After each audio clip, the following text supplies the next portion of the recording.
Welcome back to the Arnold Quick Lighting Setup, Part 2. So just if the HDRI lighting last time wasn't good enough for you, here is a little bit more. That last time was just a little first level proof of concept, getting a 3D object integrated into a scene, and now we're going to throw some lighting at it. So let's start with reducing this window, get it out of the way again, and the lighting that we're gonna play with next to get this scene to integrate just a little bit better is under the Arnold tab, and it's an area light. As soon as it's in here, I'm going to use this window, the perspective, and I'm just going to look through the object. Alright, now seeing that our lights, let's get back here a little bit, seeing that our lights are coming from this direction, they're behind us in this scene, so we want to hit that ball and the text and everything from about this angle, and we probably don't want to create too much shadow because a lot of it is dispersing.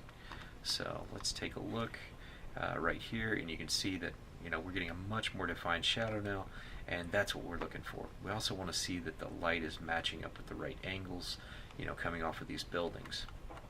So as this thing renders, let's just take a quick second, and we're going to look at the color of the light that's being produced. We're going to use the eyedropper, and we're going to get one of these grayish yellow picks off of here and change that light color so we can mimic the scene just a little bit better. And then we might want to tone down that shadow, that intensity, so we don't want it to be too overpowering. And I also want to get these shadows, I like getting them just a little bit more, get a little bit more map size on there, and get 3 samples on there. So maybe we can kind of clean up this image just a little bit, just so we can keep this these videos down under a short amount of time. I'm just going to let this render, and we'll take a quick jump in time.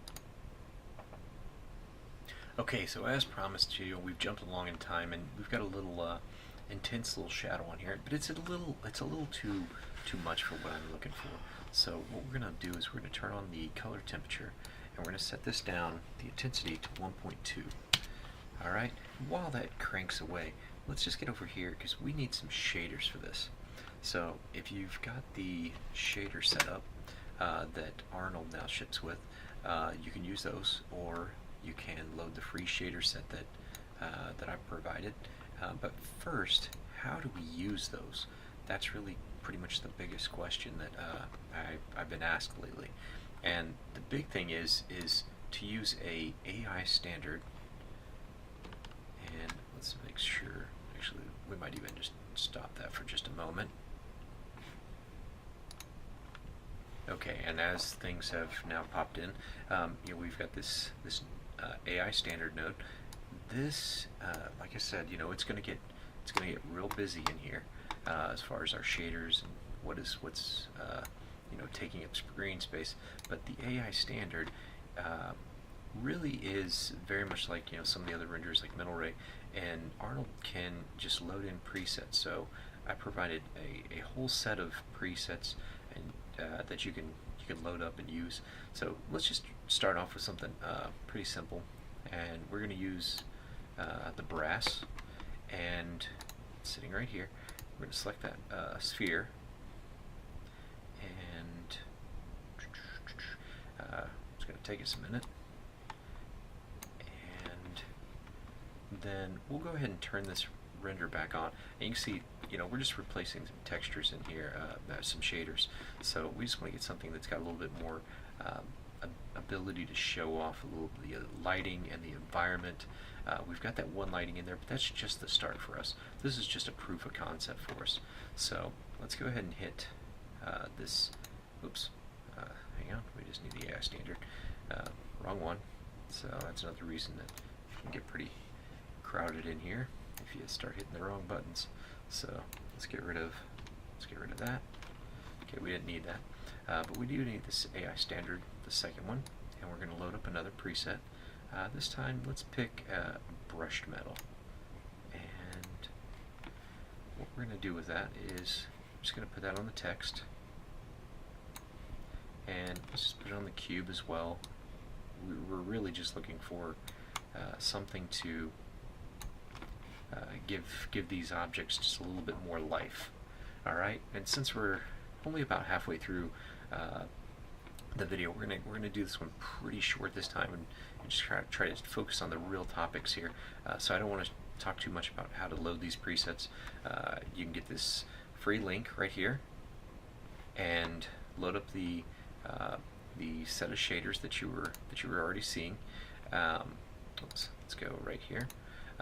You can load up these, and they'll place them in there automatically. As long as you're using the AI standard, you'll see those. All right. So as this is rendering, the biggest thing that we want to get out of this now is just to start to tweak in this scene and make sure that the shadows are not too intense. We've got some lighting coming in the same direction, and the shaders are looking, they're actually making the objects look better, not worse. So, until we start to texture something for real, and we start to put some grunge, and we start to get some detail onto these things, really just these base shaders are where we're going to start seeing this proof of concept come into fruition very quickly. So speaking of very quickly, we're almost out of time for this, so what we'll do is we'll look at one last thing here. We'll make sure that our area light has all the settings. We actually left that in the correct way.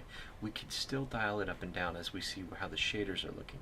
So really, as we get into this this render, we might tweak down these shadows if we see fit with depending on the shader and that kind of thing. But then the next piece that I think we're going to focus on is throwing in some depth of field on the camera, as well as maybe taking this to the second level. So what we're going to call the video 3 is going to be focused on taking the scene and just rendering it into a still image instead of just this HDR. And I think that's where we're going to end up.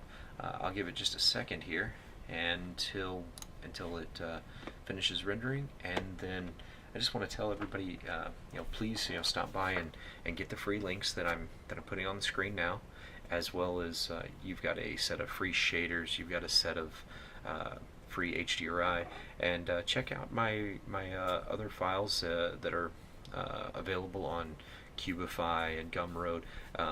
There's a lot of useful stuff in here, and I'm just trying to get some files in there to where you can make some quick concepts really fast, get your scenes integrated with some real video footage. That'll be probably our 4th video where we're integrating with video. But come back and check out these videos and use them as a resource as much as you like, and give me comments. I'd really like to see what you think, so definitely talk back and let me know what's going on. So we're just about done with the render here, and like I said, this is a quick concept, proof of concept. You're integrating into a real scene in San Francisco, and I hope you've had a good time seeing this, and come back and I'll have another video up soon. Thanks.